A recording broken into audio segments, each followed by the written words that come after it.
tu peux venir vers un oint parce que tu portes une grandeur, mais il peut ne pas te transporter parce qu'il ne reconnaît pas en toi un fils. C'est pourquoi il dit, tu prendras. Ce n'est pas le fils qui se donne, c'est le père qui le prend. Tu prendras. Voilà pourquoi il dit, remplis ta corne, va chez Isaïe, là-bas, j'ai choisi quelqu'un que tu vas oindre. C'est toi qui oins, mais c'est moi qui choisis. Donc Dieu choisit Élisée, mais c'est Élie qui le prend. Est-ce que vous voyez la nuance? Et prenez le temps de remarquer, quand Élie va chercher Élisée, il met le manteau sur Élisée, et puis il lui dit, suis-moi. Élisée le suit, et vous remarquerez que Élie n'a jamais appelé Élisée fils. Et Élisée n'a jamais appelé Élie père. Mais c'est ceux qui voyaient Élie et puis Élisée marcher qui disaient à Élisée, Dieu enlève ton père.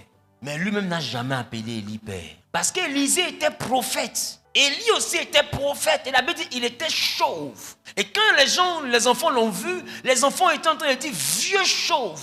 Vieux chauve. C'est-à-dire qu'Élisée n'était pas un jeune prophète. C'était un vieux prophète. Voilà pourquoi on l'appelait vieux chauve. Et il riait et il a maudit les enfants. Les animaux sont venus manger 40. Qui se rappelle de ça? Il se moquait de sa vieillesse et de sa calvitie. Ça veut dire qu'Élisée n'était pas un gamin. Donc de ce fait-là, quand il marche avec Élie, il peut marcher dans la dimension de je suis prophète, il est prophète. Ça ne marche pas. Donc il est là, il le suit. Les gens viennent, est-ce que tu sais que Dieu enlève ton père? Il dit, taisez-vous. Je le sais. Il maîtrise un peu trop la situation. Il est un peu trop sûr de lui. Il traverse. Et puis Élie lui demande, qu'est-ce que tu veux que je fasse pour toi? Il dit, je veux la double portion de ton esprit. Mais est-ce que la double portion de l'esprit, on donne ça à un collègue? Or, tu as toujours marché comme un collègue. Élie n'a jamais dit à Élisée, reste ici, fils, car l'Éternel m'envoie au-delà du Jourdain. C'est-à-dire que même Élie avait de l'égard dans sa façon de parler à Élisée, parce qu'il n'y a pas la notion de père et de fils. Donc il lui dit simplement, reste ici. Et puis lui répond, ton âme est vivante, je ne te quitte pas. C'est-à-dire que son père spirituel lui dit, assieds-toi. Il dit, ne m'assois pas. Est-ce que vous comprenez? Jusqu'à 4 fois, Dieu m'envoie à Jéricho. Il dit, je ne te quitte pas. Il marche encore. Dieu m'envoie à Bethel. Il dit, je ne te quitte pas. Dieu m'envoie au-delà du Jourdain. Il dit, je ne te quitte pas. Aïe! C'est que t'es-tu ça? Peut-être même que Élie aurait regardé l'obéissance de l'enfant, puis il aurait dit, bon, comme il est obéissant, avant de partir, j'ai dit, bon, que petit, attrape le manteau là, je m'en vais, je reviens. C'est possible, mais je ne te quitte pas. Le symbole d'une désobéissance. Va, je ne vais pas, mais je suis à toi. Fais ça, je ne fais pas, mais je suis à toi. Tu peux pas te déplacer de moi. Mais en même temps, ce que tu me demandes de faire, je ne fais pas, mais je suis là. Et c'est dans ça qu'Élie et Élisée marchaient. Mais en même temps qu'il désobéit, en même temps dans son cœur, il veut l'onction qui est sur le monsieur. Ta mère t'a crié, aïe. En même temps qu'il désobéit, en même temps, Élie après lui dit, mais bon, comme tu ne me quittes pas, toi-même tu veux quoi? Il dit, non, je veux l'onction qui est sur toi là, multipliée par 2. Il y a la tête de celui à qui je donne le double de ce que moi j'ai. Par rapport à quoi? 3 fois, il te dit, attends-moi, tu n'es pas capable de m'attendre. Et non, Élie lui a dit, ce que tu demandes est difficile. Mais si tu me vois monter, ça va arriver. Ma question, qui a dit à Élie d'aller prendre Élisée?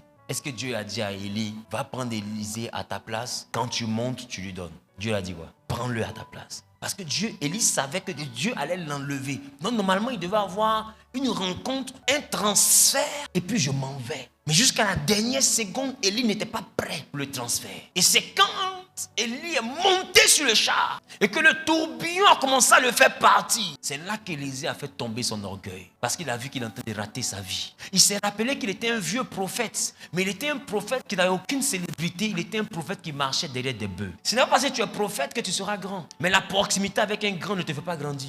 C'est pas parce que tu as un nom à partir de quelqu'un qui a un nom que tu as un nom. En réalité, tu n'as pas de nom, tu es dans son nom. C'est quand Élie était en train de partir que Élisée s'est rendu compte que je suis déjà vieux, je suis chauve. J'ai raté ma vie ministérielle, je suis en train de suivre un bœuf. Le monsieur de qui on parle dans tout Israël, il a parlé, la pluie s'est arrêtée 3h30. Mon camion, il a fait tomber le feu, il est venu marcher à moi. Moi, un raté. Et quand tu es prophète, tu es en train de suivre un bœuf. Il n'y a pas une autre façon de t'expliquer que tu as raté ta vie. Et tu es déjà vieux. Tu n'as même pas celui de prière. Tu es derrière bœuf. Tu n'es pas berger. Tu es prophète. Et ensemble, te trouver où? À côté de bœuf.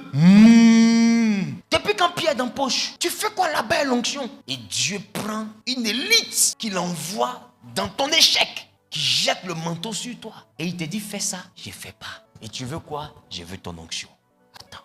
Mais quand Élie est monté sur le char et que le char a décollé, Élisée a vu que Joe, si lui il est parti, Je vais rester le même Élisée et je sais qui j'étais. Là, au moins, les gens m'ont approché parce qu'ils ont dit, sais-tu que Dieu enlève ton père? Parce que mon père est le meilleur de tous les pères. Tout le monde sait qui est mon père, c'est pas n'importe qui. C'est pourquoi ils m'ont considéré, sinon moi, Élisée, avant de marcher, qui s'approche de moi? Et c'est là maintenant qu'il attrape le manteau et il crie mon père. C'est là qu'il comprend que lui et puis Élie, là, pas même chose. Il attrape le manteau. Parce que tu sais, quand quelqu'un est trop à côté de toi, à un moment donné, il pense qu'il est comme toi. À force de dormir dans une maison, tu ne vois plus la taille de la maison. Il faut sortir d'abord. Ou bien il faut déménager. C'est là que tu as réalisé. Sinon, pour le moment, tu penses que climatiseur est normal. Bouge un peu. C'est là que tu vas voir où tu étais là. C'était quelque chose quand même. Et il dit, mon père, char d'Israël et sa cavalerie. Mais la Bible dit, le manteau s'est déchiré. Est-ce que vous savez que c'était un manteau de cuir? Peau de chameau. Donc dur, solide. Et le manteau s'est déchiré par le milieu. Un manteau là, laissez-moi vous dire, c'est pas une robe, c'est un manteau. Manteau c'est comment? C'est comme une veste qu'on porte. Maman, tenez-vous debout. Voici un manteau. Maintenant, considérez ce manteau là, comme sur elle là, mais avec peau d'animal. Maintenant, comment Élisée attrape le manteau jusqu'à ce que ça se déchire? Non seulement il l'attrape avec force, mais je vous envoie dans le contexte. Parce qu'un texte qui sort du contexte peut devenir un prétexte. Élie est monté. Élisée attrape le manteau. Il tire le manteau. Normalement, ce n'est pas le manteau qui se déchire, c'est Élie qui tombe. Mais si je tire le manteau, je te fais tomber. Tu quittes le char. Mais le chat monte, Élie ne tombe pas, mais au contraire, c'est le manteau qui se déchire. Ça veut dire quoi? Ça veut dire que pendant que Élisée tire le manteau qui peut faire tomber Élie, Élie attrape le chat, il ne tombe pas, il retire le manteau. Donc ça veut dire qu'il y a une bataille entre Élie et Élisée sur le manteau. Voilà pourquoi Élie ne tombe pas. Parce que Élie s'équilibre et il résiste à son fils. Non, c'est maintenant que tu sais que c'est ton père. Il ne te donne pas. Et Élisée dit, c'est mon Dieu a choisi. Tu vas me donner. Donc, allons-y. Élie allait au ciel torse nu.